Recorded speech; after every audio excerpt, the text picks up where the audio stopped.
그러면 이게 굉장히 중요한 부분인데요. 대학 수학의 구조예요. 여러분들이 대학 수학을 공부할 때 각 절마다 혹은 단원마다 내용이 어떻게 구성이 되어 있나 보면요. 먼저 교수님들이 강의하실 때 처음 얘기하시는 거는 정의예요. 정의로부터 시작하시는 교수님들이 많을 거예요. 영어로는 definition이라고 해요. 그럼 이 정의를 바탕으로 가장 핵심이 되는 것은 정리이고요. 영어로는 theorem이고요. 이것을 증명하는 것이 중요한 단원의 이야기가 돼요. 그럼 이 정의와 정리가 핵심이라고 했는데 사실은 여러분들이 이것만 달달 외우는 학생들이 많아요. 정리 외우고 정의 외우고 그러니까 수학이 재미가 없고 뭐 하는지도 모르고 흥미가 없는 거죠. 그래서 여러분들에게 강조하고 싶은 부분은요. 먼저 이런 부분들을 이해해야 된다는 거예요. 정의를 위해서는 개념이라는 것이 있거든요. 그리고 동기라는 것이 있어요. 개념은 영어로는 컨셉이고 동기는 모티베이션이라고 하는데 이런 것들을 미리 이해하면 좋아요. 가장 대표적인 예를 들어볼게요. 여러분 고등학교 때 미분의 정의를 배우잖아요. 그러면은 f'x라는 것을 정의를 이렇게 하죠. h분의 f의 x 플러스 h 마이너스 fx 내 극한을 취해요. h가 0으로 갈 때. 이렇게 식을 공부하잖아요. 그럼 이걸 정의라고 배워요. 근데 이걸 그냥 외우게 되면은 이 의미를 모르는 거죠. 그냥 식만 있고 나는 계산만 할 줄 알게 되는 거죠. 그런데 이 속에는 숨겨진 개념이 있단 말이에요. 컨셉이 있어요. 이게 뭐죠? f'x가 의미하는 것은 어떤 함수의 접선의 기울기란 말이에요. 그림으로 그려보면 어떤 함수가 이렇게 있어요. 그럼 이 점에서의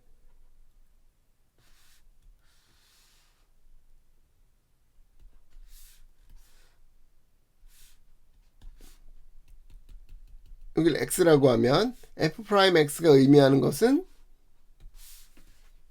이 접선의 기울기라는 거죠. 그죠? 이것을 잘 이해하는 게 중요해요. 그림으로도 이해하고요.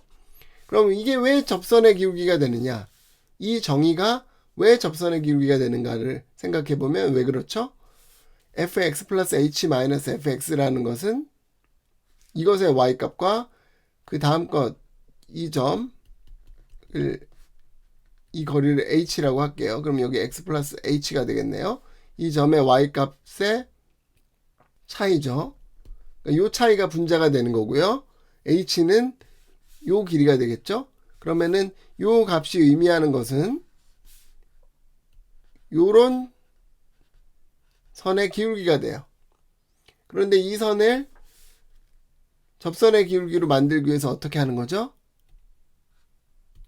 h를 점점 0으로 보내면 이 점이 두 번째 점이 이렇게 오면서 이 선도 점점 접선에 가까워지겠죠. 그래서 이 식이 접선의 기울기가 되는 거죠.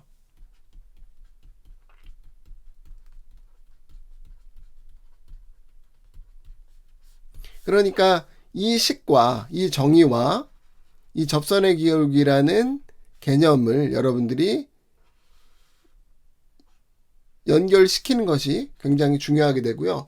이건 뭐 여러분 다 아는 거잖아요. 고등학교 때 배운 거지만 대학교 때 새로 나온 개념에 대해서 항상 정의가 나오면 그것이 의미하는 게 뭐다라는 것을 이해하면 좋겠어요. 그리고 앞 페이지에서 개념에 앞서서 동기라는 것을 설명했잖아요.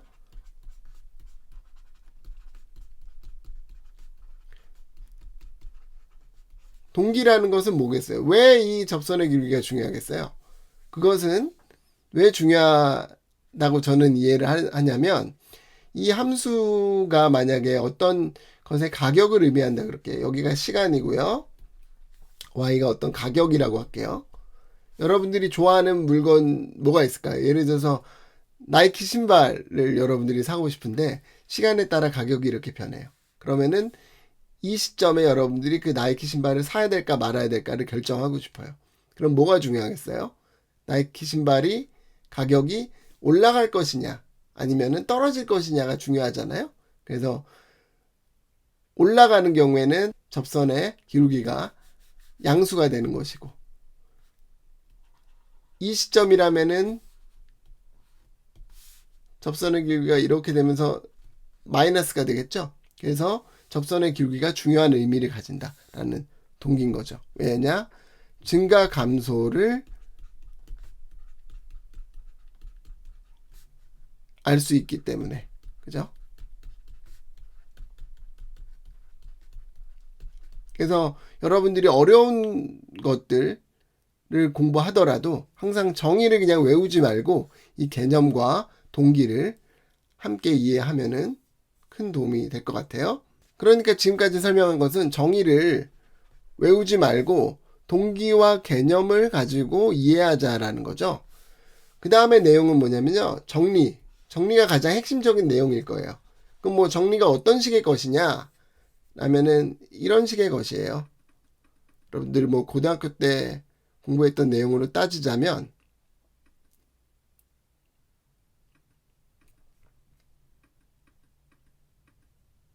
이런 거예요. F가 A에서 미분 가능하면 F는 A에서 연속이다. 미분 가능하면 연속이다. 이런 것이 대학 수학에서의 정리들이거든요.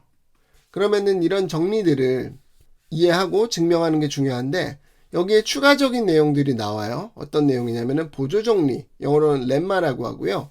따름 정리, 코로롤리라는 것이 나오는데요. 보조 정리 렘마는 뭐냐면요. 이 정리의 증명을 위해서 일부가 사용되는 경우에 미리 써놓는 거예요. 그러니까 정리의 증명이 너무 길어. 그러면은 그 중에 일부를 정리해서 써놓고 증명해놓고 나중에 이것을 정리의 증명에 사용하게 되는 거죠. 그리고 따름 정리는 뭐냐면요. 정리의 내용 중에서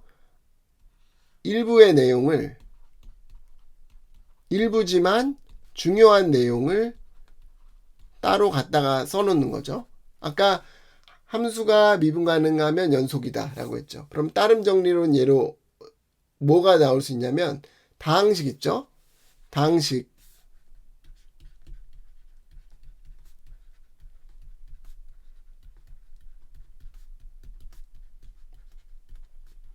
이렇게 생긴 다항식은 연속이다 라는 거를 따름 정리로 얻어낼 수 있죠. 왜?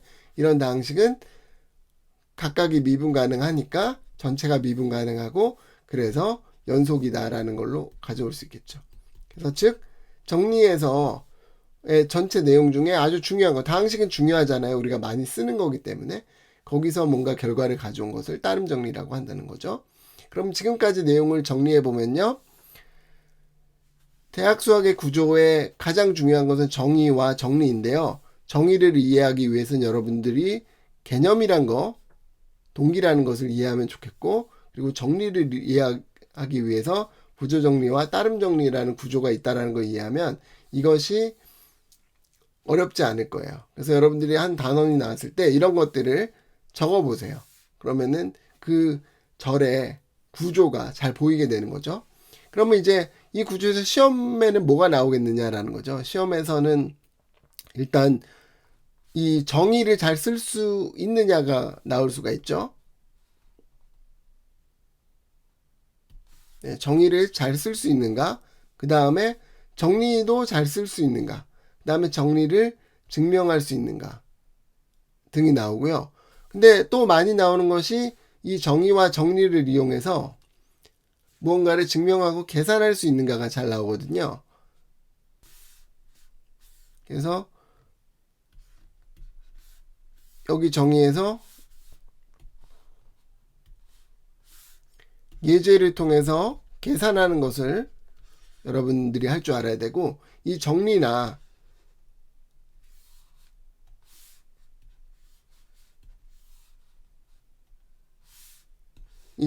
따름 정리를 이용해서 뭔가 계산을 할 수 있는 예제 문제나 아니면 연습 문제 이런 것들을 여러분들이 풀 수 있느냐가 중요한 거죠. 실제 시험에서 굉장히 많이 나오는 부분이 이 부분들이에요.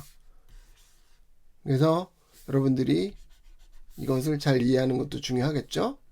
그래서 일단은 어떤 문제풀이에만 너무 집중하다 보면은 점수가 잘 나올 수가 없어요.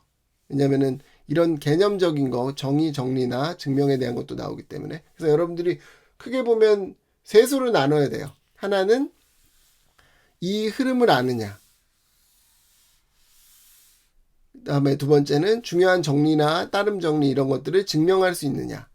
그리고 마지막으로는 이런 정의와 정리를 바탕으로 문제들을 잘 풀 수 있느냐라는 거죠. 그 중에 제일 중요한 거는 사실 뭐냐면 마지막 부분이에요. 정의나 정리를 이용해서 이 문제들을, 주어진 문제들을 잘 풀 수 있느냐. 이것이 시험 문제에 가장 많이 나오겠죠.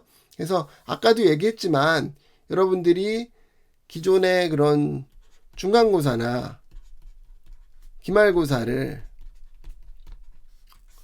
좀 구해서 공부를 하면 좋겠어요. 근데 여기서 중요한 게 중간고사랑 기말고사를 구해가지고 난 중간 기말고사만 공부해야지. 그러면은 학점이 잘 나올 수가 없겠죠. 왜? 교수님들이 문제를 바꾸시니까.